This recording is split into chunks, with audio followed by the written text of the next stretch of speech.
ক্ষতিকর হবে। সে কিসের পরিচয়ে রাজনীতি করবে? তার মায়ের পরিচয়ে রাজনীতি সে করতে পারবে না। তাকে রাজনীতি করতে হবে তার নানার পরিচয়ে। শেখ হাসিনা বা আওয়ামী লীগ বিএনপিকে কোনো সম্মান দেয়নি বলে এই পরিণতির জন্য অনেকাংশে দায়ী। আওয়ামী লীগকে যেমন মানুষ পছন্দ করে না, বিএনপিকেও মানুষ অত বেশি ভালোবাসে না। জয়কে আমি খুব ছোট দেখেছি, তাদের কষ্টের দিনগুলোও দেখেছি। বঙ্গবন্ধু মারা যাওয়ার পর ওরা যখন দিল্লিতে ছিল, আমিও ছিলাম অনেক সময়, জয়কে আমি চায়না ক্লে বলে একটা চায়না মাটি, সেটা নিয়ে খেলা করতে দেখেছি, ট্যাঙ্ক কামান বন্দুক বানাতে দেখেছি।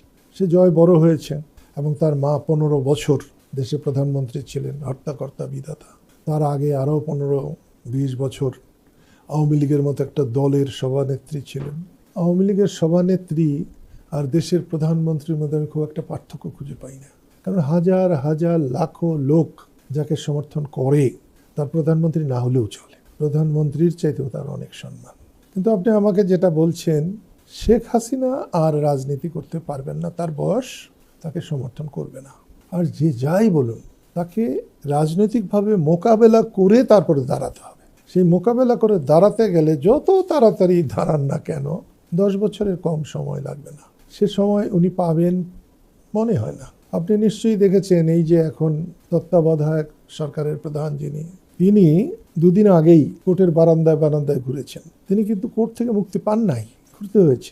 ছাত্রদের আন্দোলনে যখন গণেশ উল্টে গেছে, তখন একদিনে কোর্ট উল্টে গেছে। তো শেখ হাসিনাও যদি রাজনীতি আসতে চায়, তাকে অনেক বিষয় ফেস করে আসতে হবে। এখনই তার নামে 60-70-80 খুনের মামলা হয়ে গেছে, এগুলো তেমন কিছু হবে না। কিন্তু এখান থেকে বেরিয়ে আসার জন্য যে সময়, যে শ্রম দিতে হবে, সেটা খুব সহজ না। অন্যদিকে আমার ভাগিনা জয়ের রাজনীতি করার চরিত্র না। রাজনীতি করতে মানুষের প্রতি যে দরদ লাগে, সাধারণ মানুষের যেভাবে কাছাকাছি থাকতে হয়, কাছাকাছি যেতে হয়, সেটা জয়ের নাই। জয়ের আছে উচ্চ মাপের লোকেদের সঙ্গে চলাফেরা করার, তাদের সঙ্গে মেলামেশা করার, সকালে এক কথা বলে বিকালে আরেক কথা বলার।